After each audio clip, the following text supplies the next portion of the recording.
Baik, sesuai janji saya ya, jam 10.05 seharusnya tadi. Dan mulai saja sebelum kita memulai perkuliahan hari ini, marilah kita berdoa menurut agama dan keyakinan kita masing-masing. Semoga apa yang kita pelajari pagi ini dapat bermanfaat di kemudian hari. Berdoa dipersilahkan.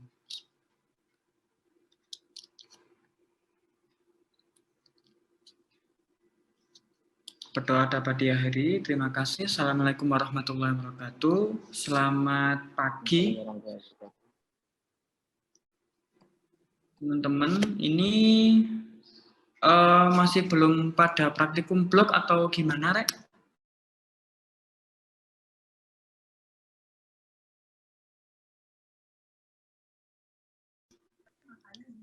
Dari hari Senin sampai Kamis. Oh, berarti yang join ini adalah golongan C, D, dan internasional mungkin ya? Saya golongan B, Pak. Baru selesai kemarin, Pak. Mungkin ada yang pulang itu, Pak. Pulang kampung. Jadi ada yang nggak join. Oke, nggak apa-apa. Kalau nggak join, kebetulan kabar bagusnya jam 10 tadi sudah nyala laptop listrik di rumah saya, jadi bisa saya siapkan streaming ya. Streaming bagi yang belum bisa, sudah saya kirim di grup ketua kelas sebagai dokumentasi ya. Tapi hari ini saya juga enggak bakal lama, Rek, karena jam 11 kan kalian harus persiapan untuk sholat Jumat ya, bagi yang cowok. Jadi saya hanya akan mereview apa yang sudah kalian pelajari. Ada 3 teori ya, ada 3 teori. Yang pertama adalah teori graf. Mungkin kalian sudah belajar teori graf ini di 2 minggu yang lalu. Saya lihat juga kalian sudah mengerjakan tugas di e-learning. Yang pertama mengerjakan soal latihan yang di slide Rinaldi Murnil. Yang kedua, kalian cari aplikasinya di dunia nyata ya, di teori graf itu. Sudah saya coba lihat beberapa pekerjaan kalian dan sudah oke ya. Memang ada beberapa mahasiswa yang sama sekali tidak mengumpulkan tugas ya. Saya ingatkan untuk sebelum saya rekap semua nilai tugasnya untuk bisa dikerjakan ya, Rek ya. Tuh. Baik, langsung saja karena waktunya juga nanti nggak sampai jam 11. Yang saya hanya mereview yang ini, Rek, teori graf. Graf itu apa? Bisa kita lihat. Graf itu adalah salah satu representasi dari dunia nyata ya. Saya kembali ke slide-nya Pak Rinaldi Munil deh. Saya stop share dulu.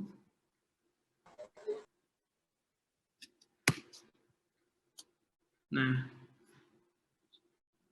merepresentasikan objek-objek diskrit ya. Yang kalian pelajari mata kuliahnya adalah matematika diskrit, matematika yang bukan analog ya. Kebalikan dari diskrit adalah analog. Diskrit itu objek yang terputus-putus ya. Nah, untuk salah satu merepresentasikan itu kita menggunakan teori graf. Sebagai contoh ya, kita punya peta namanya peta Jawa Tengah ya, yang dihubungkan dari pakai jalan ya, jalan provinsi. Kalau kota-kota itu kita titiki, kita berikan titik ya, itu kita namakan poin-poin itu dan hubungnya itu kita namakan graf ya. Mulai dari Brebes sampai Rembang yang paling sini, mulai dari Wonogiri yang paling selatan dengan Cilacap ya. Tengah-tengahnya mungkin ada Temanggung di sini. Ya, Jawa Timur juga sama, kalau kita buat poin-poin titiknya mulai dari Sumeneb mungkin ya sampai ke Tuban yang paling atas, mulai dari Pacitan sampai dengan Banyuwangi. Kalau kita hubungkan titik-titik garis penghubungnya itu dinamakan graf ya, atau representasi objek-objek diskrit dari dunia nyata ya. Nah, ini orang yang merumuskan itu namanya Konigsberg ya, orang Jerman ya. Yang dia punya masalah jembatannya. Jadi ada sebuah sungai seperti ini. dia harus membuat jembatan-jembatannya diberikan kode ya. Nah, dari situ dia punya representasi dua. Yang pertama adalah simpul menyatakan daratan, simpul, dan sisi edge menyatakan jembatan. Ini simpulnya A, B, C, D ini adalah daratan, namanya vertex, sisi namanya edge ya. Tuh. Nah, ini juga orangnya yang menemukan. Oke. Nah, saya stop share dulu. Di graf ini ada dua. Graf itu bisa dimatematiskan, Pak. Dimatematiskan itu ditulis dalam bentuk huruf dan angka, Mas. Itu himpunannya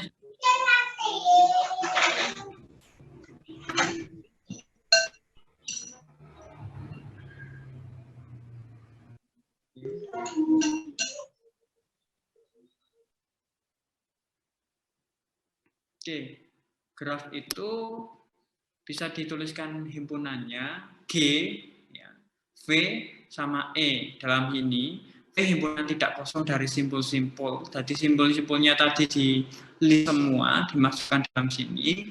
E, isi H adalah sepasang simpul tadi. Tapi vertex sama H-nya ditulis dari sini. Itu namanya graf ya. Contoh, G1 ini ya, simpul-simpulnya ada 1, 2, 3, dan 4. 1, 2, 3, dan 4 ini. E atau simpulnya 1, 2, simpul 1, 2, simpul 1, 3, 1, 3, simpul 2, 3, 2, 3, simpul 2, 4, 2, 4, simpul 3, 4, 3, 4 ini. Itu yang dimaksud dengan graf tadi ya. Begitu juga dengan graf yang kedua dan graf yang ketiga. Nah, jenis-jenis graf itu ada dua ya. Kalau berdasarkan golongannya, sisinya ada dua. Ada namanya simple graph atau graf sederhana.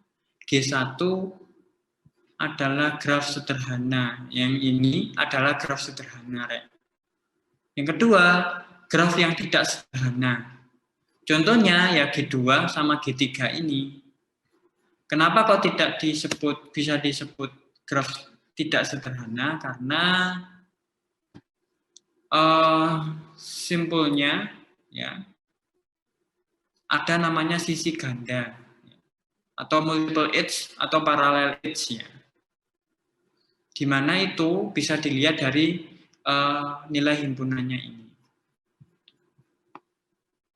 Ada dua lagi, ada graf ya kalau berdasarkan orientasinya, ada graf tak berarah atau directed graph ya. Jadi kita tidak bisa menentukan arahnya kemana, pokoknya semuanya terhubung. Ada lagi yang graf tidak sederhana. Graf berarah ya. Graf berarah itu ada yang di gambar yang nomor 3, karena ada simpulnya ya atau arahnya ya. Jadi ini contoh graf sederhana, graf ganda yang tidak berarah, ini graf semu yang ada arahnya yang di E ini, E8 ini arahnya. Nah, kalau dibuatkan tabel ya, kayak gini graf sederhana itu sisinya tidak berarah, apakah graf ganda boleh? Tidak, apakah gelang dibolehkan? Tidak. Kalau semu, berarahnya tidak, ganda boleh? Ya, gelang dibolehkan ya. Ganda berarah, ganda boleh, gelang dibolehkan ya. Sebenarnya ini membandingkan antara gambar 1 ya, gambar 2 dan gambar 3 itu. Oke, itu jenis-jenis graf ya. Contoh-contoh terapannya ada di rangkaian listrik pastinya.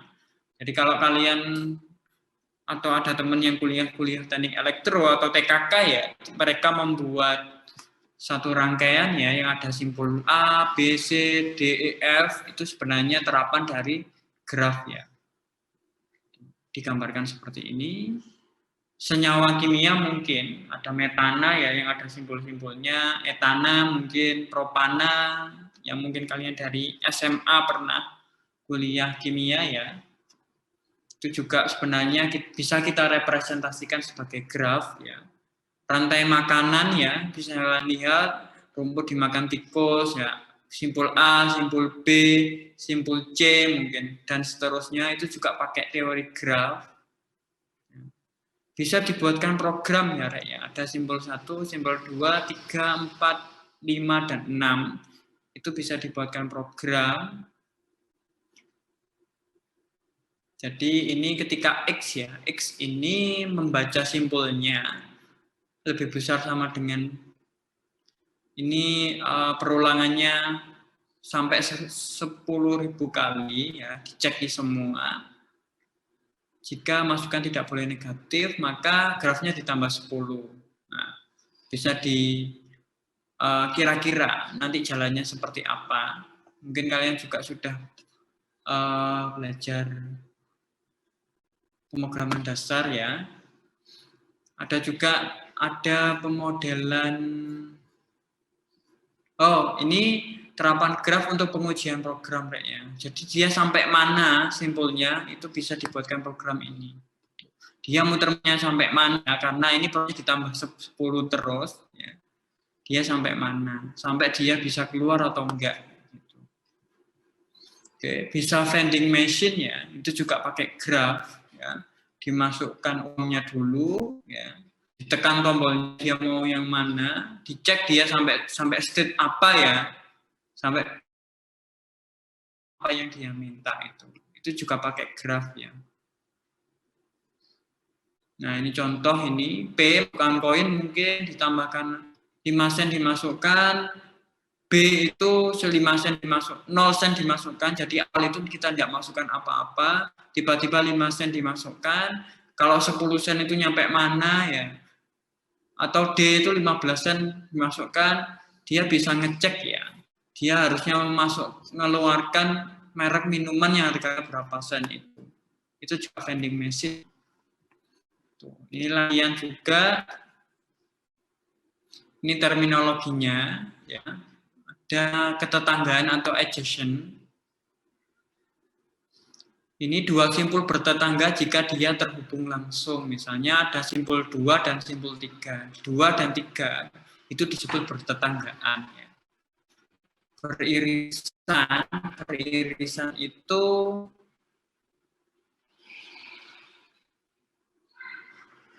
dua dan 3 juga beririsan ya.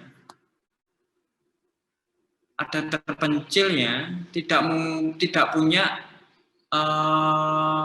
simpul yang bersinggungan maupun beririsan, itu namanya terpencil ya. Contoh 5 ini karena tidak bersinggungan dan beririsan dengan yang simpul lain, itu yang isolated ya. Graf kosong ya, graf kosong itu yang benar-benar tidak ada singgungannya seperti itu. Derajat, degree. Nah, kita juga bisa menghitung derajatnya ya dari sebuah graf. Nah, ini contohnya. Ini berapa derajat? Ya dihitung aja simpulnya 1. Misalnya simpul 7 ini ada berapa derajat? Dihitung saja berapa garis yang terhubung antara 7 ini. 1, 2, 3, 4, 5, 6, dan 7. Ada 7. Jadi simpul 7 ini derajatnya ada 7. Nah, ini juga contohnya bisa dipelajari sendiri.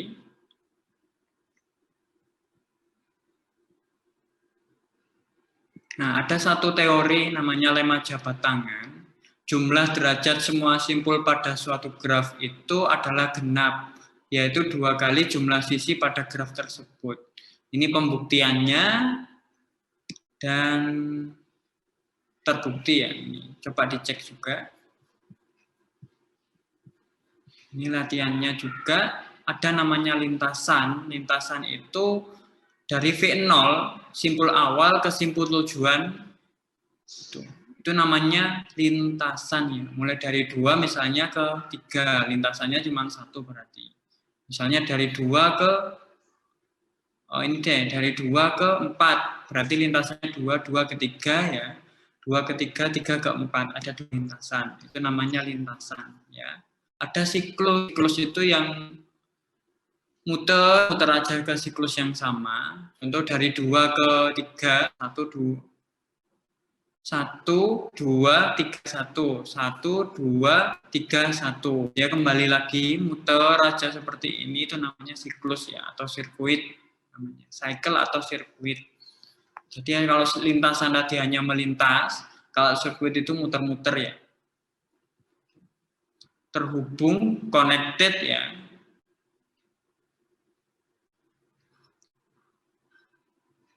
Ada lagi yang disebut terhubung, jadi simpul V1 dan V2-nya terhubung jika terdapat ada lintasannya tadi.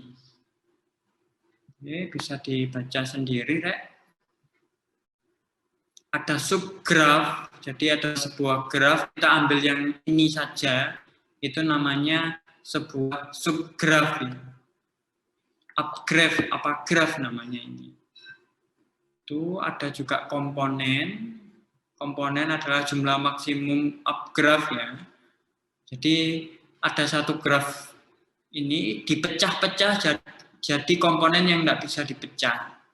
Ada berapa komponennya? Ada 4 buah komponen. Karena ada 4 subgraf yang tidak bisa dipecah lagi.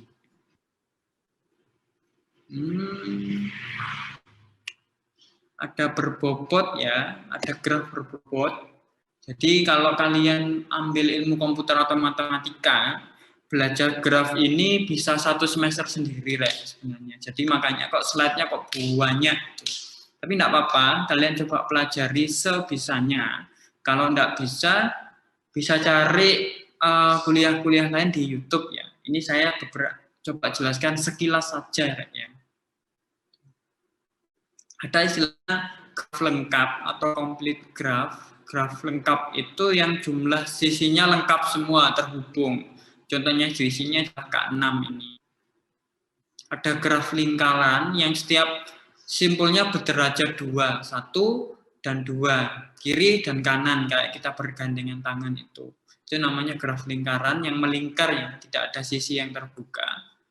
Ada graf teratur di mana jumlah derajat R-nya itu ini rumusnya NR per 2 seperti ini contohnya. Nah ini latihannya juga bisa dipelajari sendiri. Ada graf bipartit, jadi dibuatkan 2 himpunan ya, himpunan V1 dan V2, di mana setiap simpulnya itu saling terhubung.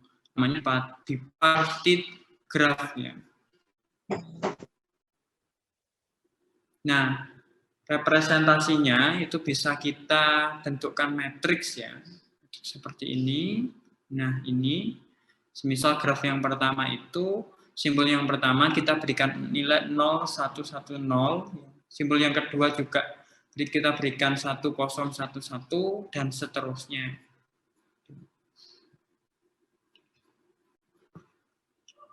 Oke.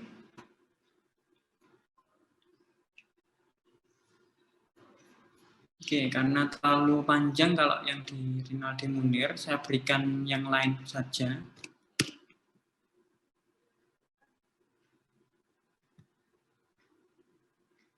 Oops.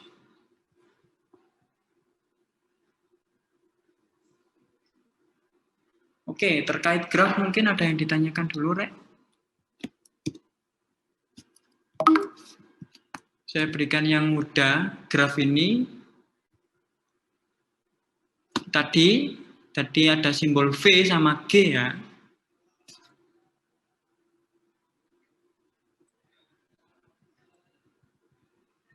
Oh ya, sama ini, Rek. Ini yang lebih ringkas ya dari yang punya Rinaldi Munir itu. Punya Rinaldi Munir ada 138 slide ya. Bisa kalian baca sendiri sudah ya. Tuh, mungkin graf ada yang ditanyakan, Rek. Bisa ngerjakan latihannya ya, saya lihat ya.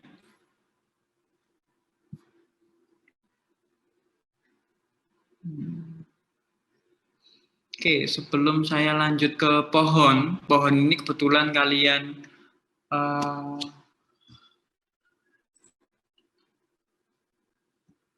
akan kerjakan tugasnya.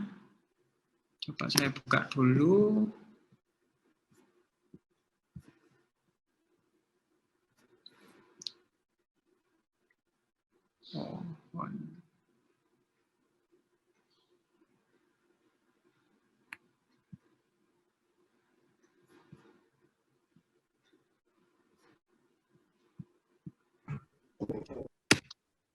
Oke, sudah terlihat ya. Kalau kalian sudah belajar graf tadi, ya, graf itu kan satu node yang terhubung satu sama lainnya. Nah, ada bagian pecahan dari graf itu namanya tree atau sebuah pohon. Pohon itu node yang saling terhubung satu sama lain di dalam satu kesatuan yang membentuk layaknya struktur sebuah pohon. Jadi pohon itu ada mungkin akarnya, ada cabangnya, ada rantingnya mungkin ya, yang semakin ke bawah itu kita sebut namanya pohon. Jadi lebih spesifik dari graf ya. Struktur pohon itu merepresentasikan ya. Kalau graf itu tadi bisa merepresentasikan peta, keadaan state ya, kayak vending machine itu tadi. Nah, representasikan sebuah hierarki ya. Jadi misalnya ada ketua, mungkin ada presiden, misalnya di bawahnya ada menteri, menteri ada mungkin dirjen, di bawah dirjen mungkin ada unit mungkin ada UPT, lah itu kita representasikan sebuah hierarki ya. Ada misalnya kalau organisasi ada ketua, ada wakil ketua, ada kepala bagian mungkin, kepala bidang, setelah kepala bidang ada kepala divisi, setelah itu anggota, lah itu namanya hierarki ya. One to many secara grafis mirip sebuah pohon ya. Walaupun pohon itu hanya tampak sebagai kumpulan node-node dari atas ke bawah. Tuh. Nah, graf dan tree itu sebenarnya adalah struktur data. Kalau tree itu struktur data yang tidak linear ya, menggambarkan hubungan yang hierarkis one to many dan tidak linear antara elemen-elemennya. Ada dua, kalau golongannya ada tree statik ya, di mana node-nya tetap tidak bisa dirubah lagi ya. Ada yang dinamik, node-nya isinya bisa dirubah-rubah, ditambahkan atau dihapus ya. Nah, kalau di tree ya, kita mengenal namanya node root. Root itu adalah hierarki tertinggi ya. Kalau diibaratkan hierarki kalau di sebuah negara, root-nya itu adalah presidennya. Jadi tidak ada yang lebih tinggi dari seorang presiden. Atau akarnya ya, yang paling atas sendiri. Akar itu seharusnya di bawah, tapi kalau di sini definisinya root itu yang paling atas ya, dibalik. Ya. Nah, di sana itu punya node anak atau child ya. Punya yang di bawahnya. Jadi ketua mungkin membawahi kepala-kepala bidang ya. Itu namanya kepala-kepala bidang itu namanya node anak ya. Root ini yang pertama kali diciptakan atau yang didefinisikan ya. Yang di bawahnya itu namanya subtree.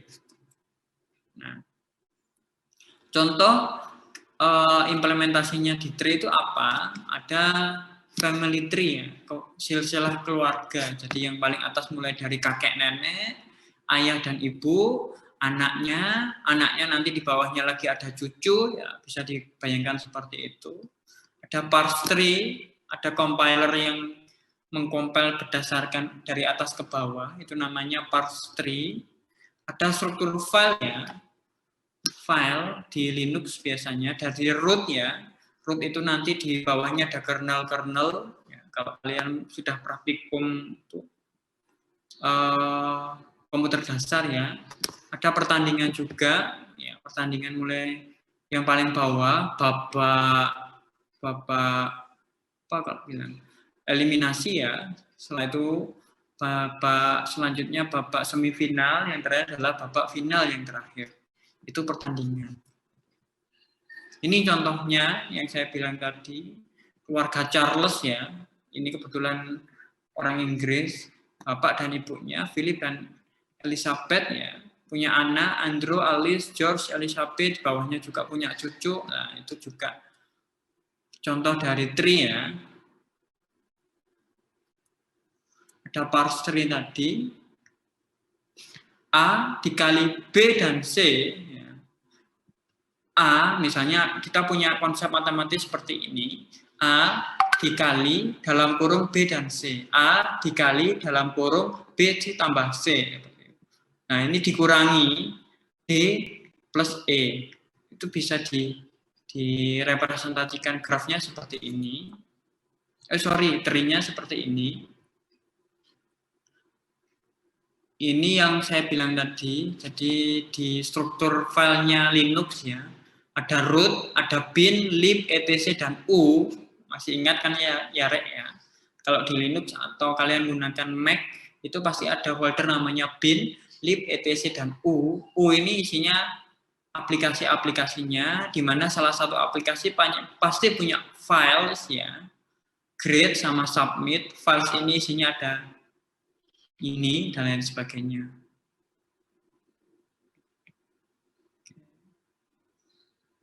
Ini juga representasinya.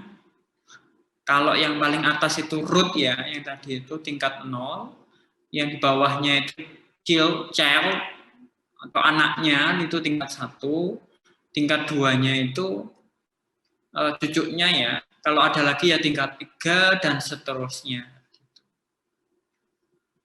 Kalau dirubah jadi diagram Venn-nya, A ini kalian yang paling gede sendiri, punya B dan C, B dan C ya, di mana C itu punya FGH, C itu punya FGH, seperti itu. Itu representasi dari tree-nya. Ini ada notasi tingkat dan notasi kurung ya. Kalau notasi kurung itu sama seperti ini, matematisnya. Jadi di kurung yang paling di luar itu termasuk yang root-nya. A punya B dan C cabangnya, B itu punya D dan E, C itu punya CGH. Nah ini kalian. Nah ini yang saya bilang penamaan tadi. Root itu yang tidak memiliki predecessor. Predecessor itu tidak punya yang paling atas sendiri. Root. Leaf itu yang tidak punya suksesor. Suksesor itu yang paling bawah ini ini root ya. Ini leaf. Ini akar, ini dahan. Kalau nyampe dahan, leaf itu kan dahan ya, Rek ya. Itu enggak punya bawahnya lagi. Ini cuma istilah saja ya, sebagainya. Nah, ini A itu termasuk root karena dia yang paling atas ya. Leaf itu yang enggak punya bawahnya lagi. Dahan ya, D, E, F, G. Roof, leaf, height itu 3 karena dia punya 3 tingkatan.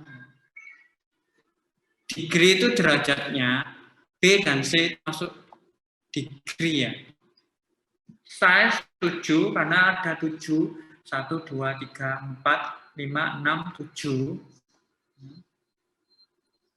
Sibling itu sepupu ya. F dan G itu sepupuan, jadi nyebutnya sibling. Child itu A. Child dari A adalah B dan C. Parent dari D adalah B. Jadi ini hanya istilah dari ini tadi. Nah, jenis-jenisnya ada 2. Yang pertama adalah binary ya. Binary ada 2, pasti harus dipisah jadi 2, boleh lebih. Karena binary adalah 0 dan 1 ya. Benar dan salah, tidak ada nilai selain itu. Contohnya ini. Root ada 2, 84 sama 43. 84 dibagi lagi jadi 2. 13, 06. 13 bisa dibagi lagi jadi 2. Ini nilai yang lain jadi 53. 06, pokoknya 2 ya. Jadi, anaknya kita sebut sebagai anak kiri dan anak kanan. Left child sama right child. Itu harus benar-benar bisa dibagi jadi 2. Nah, ada istilah full binary tree, pasti punya 2 anak, dan tiap subtree pasti punya panjang yang sama, seperti ini.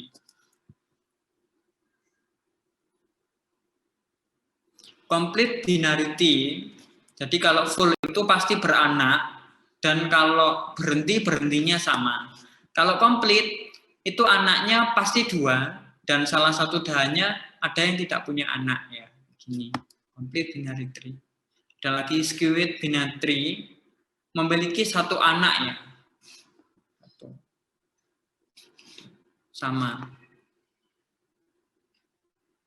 Nah, node-nya ini tingkat ke 0 maksimal 2 pangkat n ya, 2 pangkat 0 ya 1 berarti. 2 pangkat n min 1 itu anaknya tingkat yang kedua. 2 pangkat 1 min 1 ya, jadinya 2. 2 pangkat 2 min 1 jadinya 4 ya. Tuh, ini bisa dibuatkan program ya. Dibuatkan program namanya linked list. Linked list itu yang nunjuk ya. Rekursif itu yang perulangan, atau fungsi rekursif itu yang perulangan. Contohnya ini ya, ada root, left, right, left, left, right, left, left, right, right, right ya. Jadi kita bisa deklarasikan data left sama right ya. Ini bisa dipelajari ya, nanti dibuat tugas. Tugasnya adalah membuat program sederhana kalau nggak salah tentang implementasi dari tree ini. Ini tadi programnya ya, Rek ya. Ini contohnya. Ini kalau nggak salah pakai C ya. Data baru, tree baru, baru data, nanti bisa dipelajari sendiri. Sudah ada yang nulis kok ini, banyak sekali yang nulis ya, atau menjelaskan tentang program-program tree ini. Ada pre-order, in-order, post-order ya. Bedanya kalau pre-order itu 1, dicek yang kedua dulu, baru dicek yang ketiga. Dicek yang left dulu, baru dicari yang ketiga. Ini apa Pak fungsinya? Ketika pencarian ya, untuk kalian membuat suatu decision tree. Contoh, dia akan mencari yang A dulu, B dulu, D dulu, G dulu, baru H, mungkin I, E, C, dan terakhir F. Jadi muternya dari kiri, Rek. Pre-order ya. In order kebalikannya, kalau pre-order dari kiri, ini dari kanan. A dulu, C dulu, F dulu, mungkin E, I dulu, H, baru G, D, B, A. Jadi yang right dulu yang dibaca. Itu namanya in order. Kalau pre-order kiri, in order kanan. Ada namanya post order ya. Post order ini terbalik ya, dimulai dari yang paling bawah. Kalau pre sama in itu dari A, kalau post ini yang dari G, dari yang paling bawah dulu, diputar seperti ini. Nah, itu bisa diprogramkan semua ya, di coding semua. Algoritmanya bisa ditulis seperti ini, siapkan antrian kosong, misalnya yang level order tadi, root ke dalam antrian, selama antrian tidak kosong, lakukan kunjungi elemen-elemen pada antrian. Nah, itu yang pre-order ya. Masukkan node yang paling kiri dulu, baru ke kanan, asal node-nya tidak nol ya. Kalau sudah dicek, keluarkan elemen pertama tadi. Itu diputer saja, diputer terus. Sama seperti ini. Sorry, ini pre-ordernya. If ya tidak nol, maka dicek dari yang kiri dulu, yang kanan, dari kiri ke kanan ya.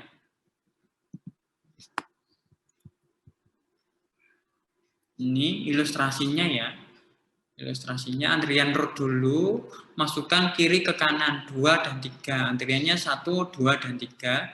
Keluarkan antrian terdepan node 1, jadi cuma 2 dan 3 saja. Kunjungi node 2 di sini ya. Masukkan 4 dan 5. 4 dan 5 ini dimasukkan, 2, 3, 4, 5. Keluarkan node terdepan, 2-nya dihilangkan karena sudah dicek. Hanya tinggal 3, 4, 5 ya. 3, 4, 5. 3, 4, 5. kunjungi node 3, masukkan 67. Nah, kalau tidak ada anak, keluarkan. Nah, baru ketemu levelnya level berapa. Kalau ini di codingnya. Berarti levelnya 1, 2, dan 3. Tuh, bisa dipelajari sendiri. Ini searching yang saya bilang tadi, pencarian data ya. Misalnya kita mau cari data 8, programnya ini yang kita lakukan. Dia bisa kita program yang in order dulu, pre-order atau post-order. Ya. Ini juga bisa diilustrasikan ya, atau dibaca, disimulasikan sendiri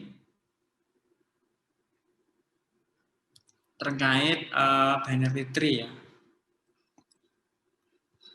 Oke. Saya jelaskan yang searching dulu, Rek. Kalau kita melakukan pencarian, mulai dari root dulu. Kalau algoritmanya yang pre-order, kita bakal ngecek yang 3 dulu. Apakah 3 nilainya 8? Dari root dulu. Apakah 6 nilainya 8? Oh, salah. 3. Dicek yang sebelah kiri dulu. Apakah 3 sama dengan 8? Oh, salah. Dicek bawahnya lagi. Apakah 1 nilainya 8? Salah. 5 nilai 4 salah, kembali ke rootnya diganti menjadi 10 ini.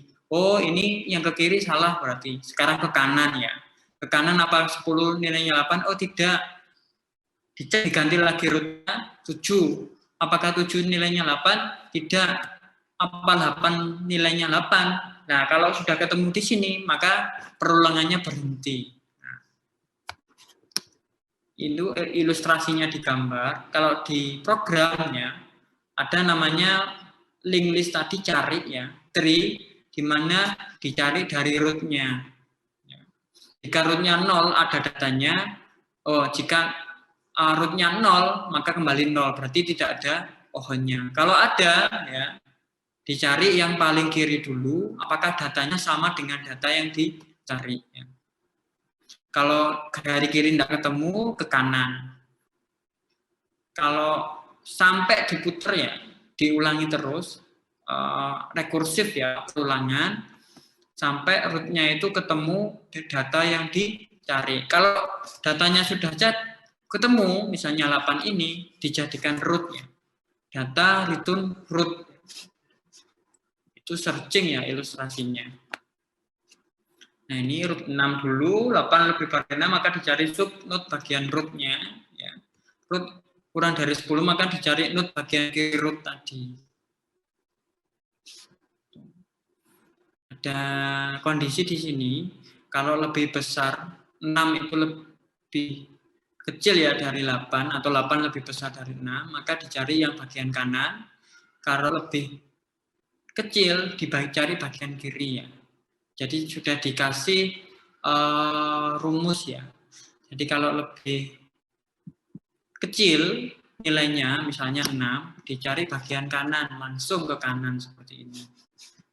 Nah, ketemu nilai 10, ya, ketemu nilai 10, dilihat K10 ini lebih besar, maka langsung dicari bagian kiri rootnya.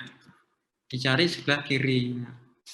Oke, dilihat lagi 7 nilainya nilai 7. 7 ini lebih kecil dari nilai yang dicari, maka dia ke kanan. Nah, 8 ketemu nilainya itu dikembali pakai node-nya ya, atau dianggap ketemu. Jadi ini algoritmanya. Jadi kalau nilainya lebih kecil, cari ke kanan. Kalau nilainya lebih besar, cari ke kiri ya. Kalau nilainya lebih kecil lagi, cari ke kanan lagi sampai ketemu. Itu algoritma yang sesungguhnya dari ini tadi.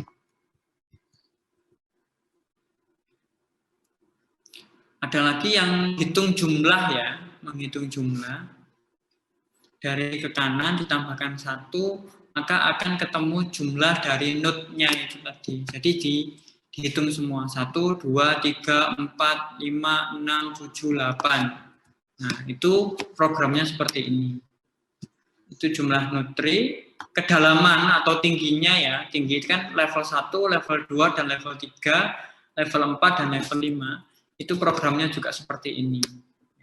Ini ada penjelasannya, silakan dibaca sendiri ya, Rek. Note yang paling rendah atau nilainya yang paling rendah itu juga ada programnya seperti ini. Bisa disimulasikan sendiri ya, Rek. Atau mencari lift ya, lift down tadi yang sudah tidak bisa ada bawahnya lagi, itu ada programnya juga di sini. Nah, ada istilahnya konversi tree biasa ke binary tree. Jadi ini pohon umum seperti graf itu tadi, A, B, C, D yang punya anaknya lebih dari 2 atau anaknya cuma 1, itu disebut tree biasa ya. Itu bisa dikonversi ke binary tree seperti ini. A, B, ya, C, E, C dan E, dan lain sebagainya.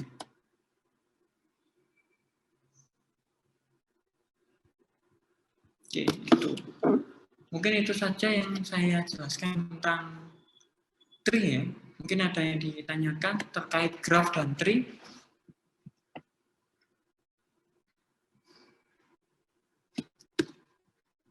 Seperti biasa ya, jadi kalau misal belum paham, Bapak cari di YouTube ya. Banyak sekali kuliah-kuliah yang menjelaskan tentang graph dan tree. Tidak hanya dari YouTube, bisa dari buku juga, atau slide-slide kuliah yang lain.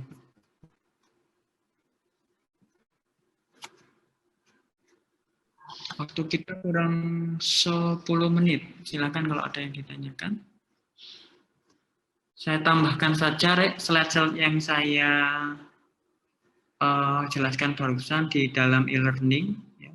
Di bagian kombinatorial Boolean sudah, graph ya. Graph ini saya tambahkan file, yaitu slide materi yang saya temukan yang lebih sederhana dari yang Rinaldi Munir. Slide graph ya.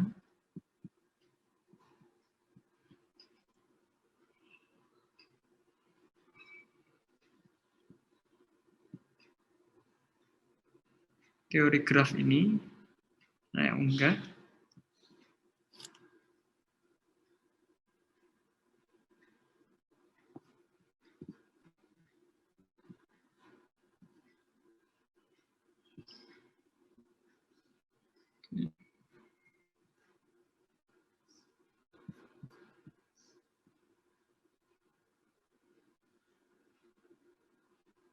Oke, ini yang graph sudah saya unggah.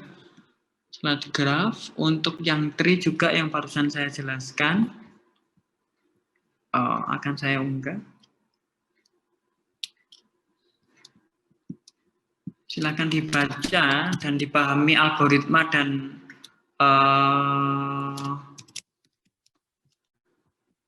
contoh programnya tadi. Pohon kalau nggak salah ini.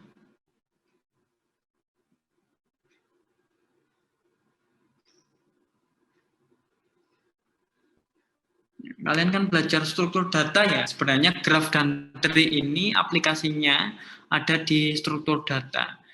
Cuman bedanya di matematika diskrit itu jari kalian buat notasi himpunannya itu tadi untuk bisa dihitung ya. Seperti itu. Oke, sudah. Nah, untuk pohon ada 2 tugas ya, Rek ya.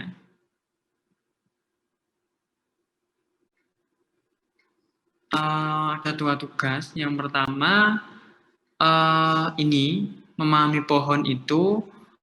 Ini 5 Juli masih sampai minggu depan. Silahkan di slide-nya Rinaldi Munir yang pohon itu kalian pilih halaman 49 dan 53. Bentar, saya tunjukkan saja.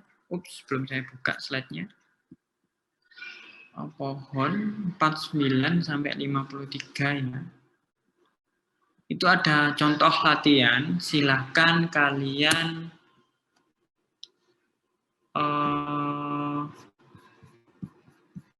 pilih satu saja, jadi tidak perlu dikerjakan semua 49 sampai 53. Ini soal latihan ini ada 2 buah koin logam ya. Koin kan ada 2 sisi ya, sisi yang depan sama belakang biasanya kita kalau mainan ya. Itu seperti binary tree ini, Rek. Nah, ini coba kasusnya. Soal yang kedua, mungkin kalau dianggap ini terlalu susah atau terlalu mudah, bisa pilih soal yang kedua. Itu pre-order, in-order, dan post-order ya, yang saya jelaskan tadi itu. Colong kalau pre-order itu ditulis seperti apa? A, B, E, N, O, dan seterusnya. Itu yang pre-order. In-order itu yang ke kanan, post-order yang diputar itu tadi. Nah, dari pohon-pohon ini dituliskan, nah, simbol-simbolnya atau notutnya itu seperti apa. Atau ketiga, bisa cari soal yang ketiga. Gunakan pohon berakar untuk menghadirkan semua kemungkinan dan seterusnya itu tadi. Ada Anton, Budi, dan itu. Kalau dia main 2 set, kalau totalnya 3 set, seperti apa ya pohonnya. Pohon kemungkinannya tadi, sampai 53 ini. Soal keempat ya. Atau soal ke-6 ini. Oh, dilompat ya, 4 soal ke-6 ini.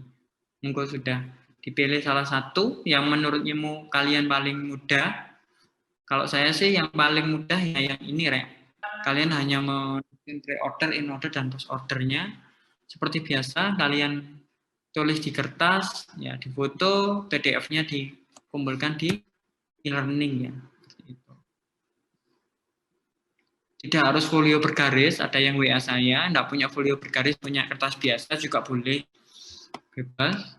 Yang minggu depan, ya, pohon 5 Juli terakhir, 1 minggu, setelahnya kalian cari aplikasi pohon ya, aplikasi pohon.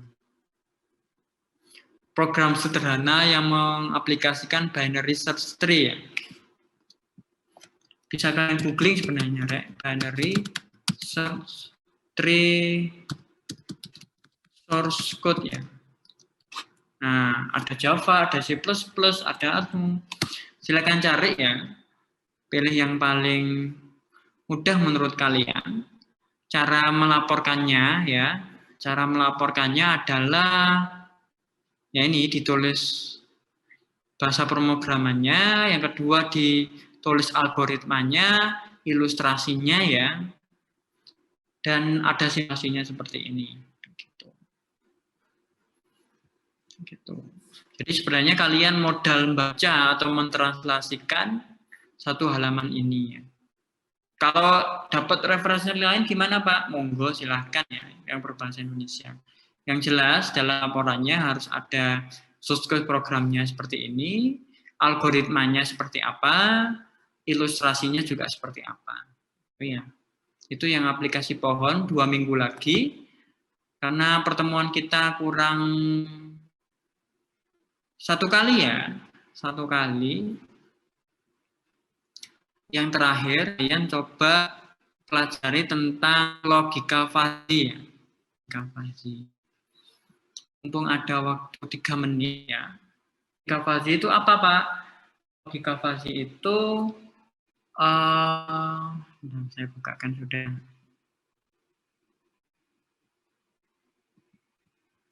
Cara merepresentasikan dunia nyata yang tidak hanya benar dan salah, Rek.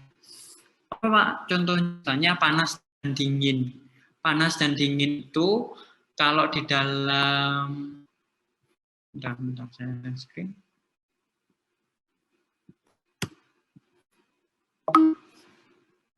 Saya salah.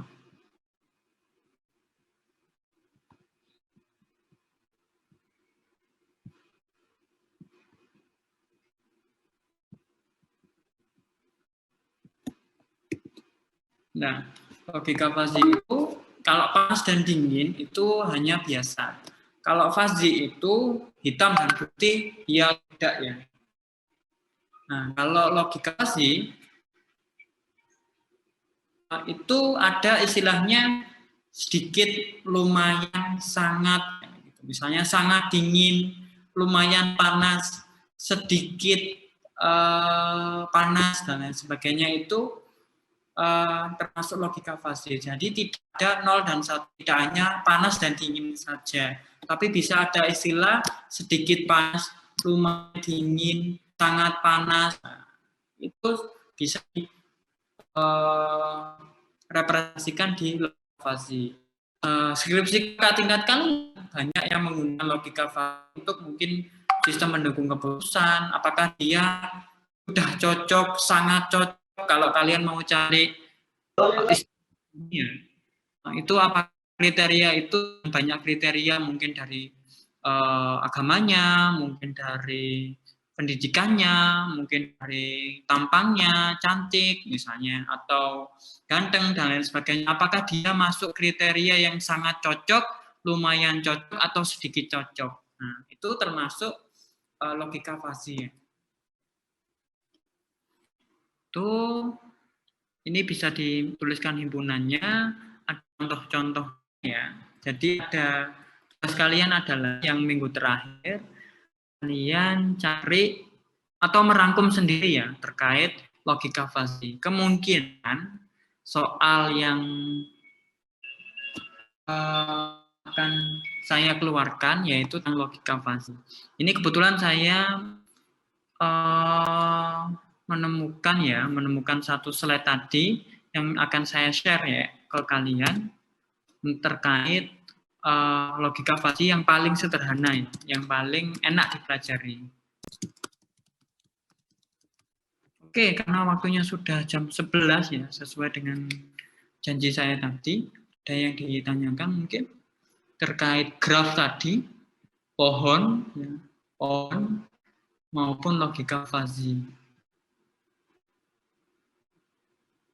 Sebelum nanti kita ketemu lagi di UAS ya.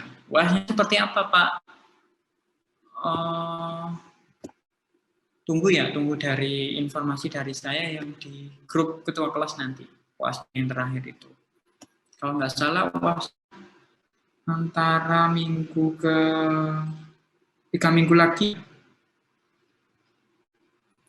Tanggal 12 sampai tanggal 16. Jadi ada 3 minggu. Silakan kalian kerjakan yang pohon itu tadi. Soal latihan salah satu saja. Terus aplikasinya di pemrograman yang saya contohkan tadi ya. Menggunakan binary tree misalnya, ditulis source code-nya dulu, terus ditulis alfanya, terus programnya dulu, output seperti apa, ilustrasinya atau algoritmanya seperti apa, terakhir ilustrasinya ini. Gitu yang minggu kedua. Minggu terakhir silakan belajar tentang logika fase, buat rismnya ya, rism atau rangkumannya sendiri. Nah, rangkumannya. Karena kalau saya terus yang menjelaskan, biasanya kurang masuk ya. Silakan cari sendiri. Materinya, referensinya boleh dari manapun, YouTube, buku, slide materi yang saya unggah, buatkan rangkumannya, diketik saja ya, diketik saja untuk mungkin sanggup kalian untuk mengerjakan UAS. Seperti itu yang terakhir. Oke, sepertinya materi saya UTS selesai ya. Mulai dari kombinatorial, dan tadi graf ya, pohon, dan yang terakhir logika fase. Oke, nyampe sini ada yang ditanya, silakan. Assalamualaikum, Pak. Ya, silakan. Mohon izin bertanya. Untuk mengisi jurnal, yang trik kita isi minggu ini atau minggu depan ya, Pak ya? Trik itu jadwalnya minggu depan ya, Rek ya. Jadi minggu depan saja. Oh, baik, Pak. Terima kasih. Ya, kami ini ada juga yang atas nama golongan A, Rera Varius Cin 2. Minggu ini tetap mengisi learning hall, seperti yang dijelaskan, learning hall-nya diisi minggu ya. Itu seperti absen sebenarnya, absen yang saya rekap sendiri. Kalian tuliskan nama. Kalau kalian cuma mengerjakan tugas, ya tulis aja mengerjakan tugas apa, gitu ya. Sebenarnya saya ingin satu, merekap kehadiran kalian melalui jurnal. Terus yang kedua, memantau apa yang kalian kerjakan tiap minggu. Dan yang ketiga, kalau mau kalian membuat ringkasan, saya berusaha mau cari ya siapa yang copy ke teman kalian. Jadi tulislah dengan bahasa kalian jurnalnya ya. Oke, ada lagi mungkin sebelum ditutup, Rek? Sudah lewat 5 menit ini.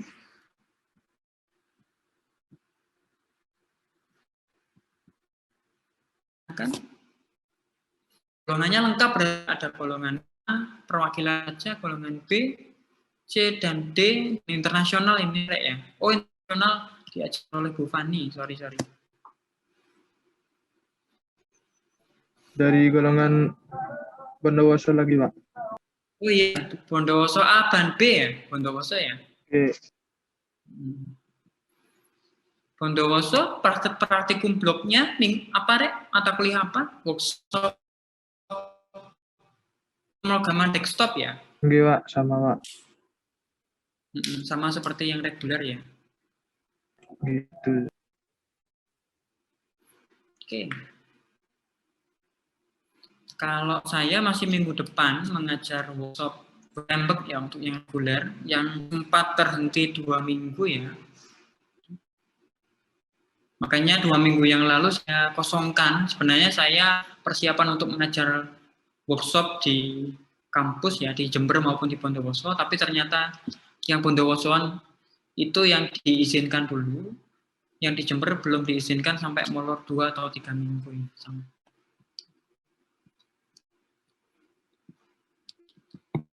Oke, kalau ada yang bertanya, saya ingatkan kembali untuk link YouTube sudah saya share ke grup ketua kelas, silakan di forward ke kelasnya masing-masing.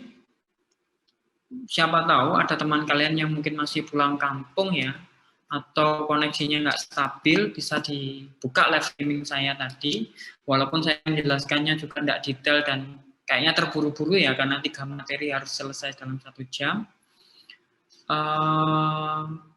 Silakan ditulis atau diisi learning journalnya tiap minggu, dikerjakan tugasnya. Saya memberikan tugasnya banyak, tapi kecil-kecil kan, Rek, ya, hanya mengerjakan soal, buat resum, dan lain sebagainya, untuk memastikan Anda benar-benar belajar ya, materi yang sudah kami berikan.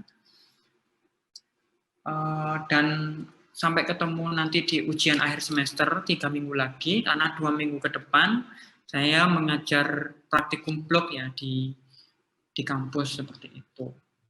Jadi mudah-mudahan apa yang saya jelaskan juga cukup ya, cukup memberikan wawasan ya.